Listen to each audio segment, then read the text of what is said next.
It's as good as X. I don't know if it's better than X, but it's definitely as good as X. So Pearl is the origin story of the old lady that was committing all the homicides in X. And if you haven't seen X and you don't want to see X, go watch my video. Anyway, so a long time ago, Pearl was married to Howard, you know, the old guy from X. I think that was him. Anyway, but he was away in World War I, and she was living on the farm with her German immigrant parents. And the Spanish influenza came through and rendered her daddy basically incapacitated. He couldn't do more than blink. And so it was up to her and her mom to do all the farm chores and take care of her dad. And her mom basically has them secluded on the farm because, you know, the Spanish influenza was super contagious. And not only did it incapacitate him, but, like, it killed a ton of people. And obviously her mom doesn't want that coming back through and getting more people sick. But pretty occasionally, usually about once a week, she has to go in town to get her dad's meds, which is a whole bottle of morphine.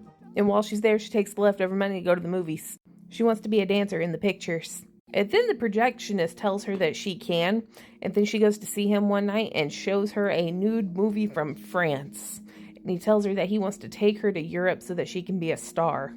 And then the next day, her sister-in-law comes over and tells her that there's some sort of church dance audition to where if she gets into the chorus line for the church, she gets to travel around 7 cities at Christmas, so she gets, you know, off of the farm like she wants to because she's fucking secluded all the time. But her mom's like, absolutely the fuck not.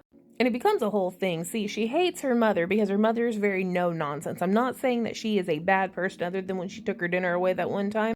But I have a lot of sympathy for her mother, okay? She's watching her entire homeland get blamed for this war and, you know, shot at every day. She has now become the 100% caregiver for her husband. She has an entire farm to run, and now there's a flu going around that could potentially kill everybody.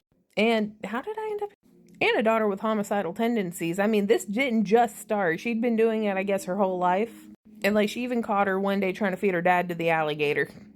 And she's like, you're probably better off here. What's going to happen if you go off in the cities and you start trying to kill small things in front of people? They're going to think it's fucked up.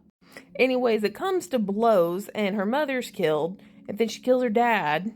She rolls her mom's body into the root cellar and leaves her dad at the table, you know, because he's unable to care for himself.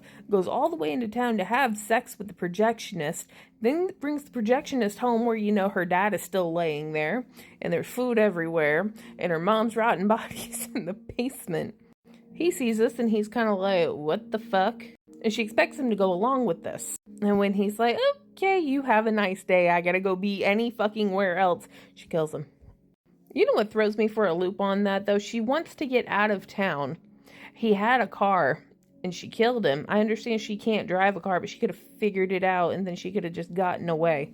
But also, she could have just gone to the dance audition. They didn't have a car at the farm, or like a horse and buggy. Her mom wouldn't have gone after her. The murder was unnecessary. Anyway, she goes to the audition the next day with her sister-in-law.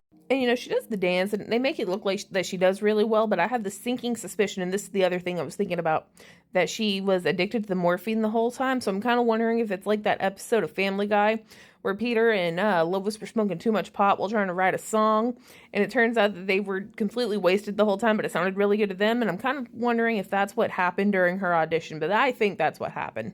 And then they said they wanted somebody, like, blonde and perky, and obviously that's her sister-in-law, and her sister-in-law got it. And she was, like, hella distraught. So her sister-in-law takes her home. And they're sitting at the kitchen table. And she admits everything to Mitzi. I mean, whew. She hates her husband. She hopes he dies for leaving her there. And that's when you find out about the whole murderous tendencies, like, the entire time. Like, her own baby. Small animals. Her parents. And she's like, am I sick? And Mitzi's like, no, you're fine. That's okay. I have to go now. And then that's when she finds out that Mitzi actually got it. Because, you know, she's blonde and pretty or whatever. And then Pearl kills her, chops her up, and feeds her to the alligator. And then that's about the time Howard comes home and sees all the dead bodies in the house. The end. I don't have any sympathy for all the homicide, but to be secluded when so many scary things are happening and you feel like you're going crazy, I feel that. Not the murderousy part, but the crazy part. I feel that.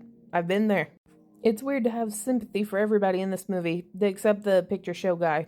He got what was coming to him. 10 out of 10. Okay, bye.